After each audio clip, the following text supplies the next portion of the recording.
Hello everyone, my dear friends and sir and ma'am. Easy learning સેન્ટરને join કર્યાને મને almost 1.5 year થયો. 9થના half year પછી join થયેલી, એટલે ટર્મ 1 પતી ગયા પછી. ને અહીંયા આવ્યા પછી મને બધું ખબર પડેલી કે લાઈફ લેસન્સ શું હોય. ને અહીંયા આવીને મેઇન મોટો અને મને મોટિવેશન મળ્યું ને મેઇન વસ્તુ શીખવા મળેલી ટાઈમ મેનેજમેન્ટ હતું કે કેવી રીતના ટાઈમ મેનેજમેન્ટનો ઉપયોગ કરવાનો, એક સેકન્ડનો ને એક મિનિટનો.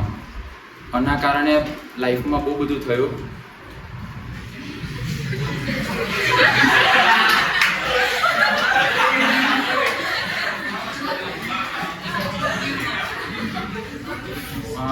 મેથ્સ સેમ મારું થોડુંક સારું હતું, પણ પછી અહીંયા આવ્યા પછી હજુ ડેવલપ થયું, થોડીક ટિપ્સ ટ્રિક્સ શીખવા મળી.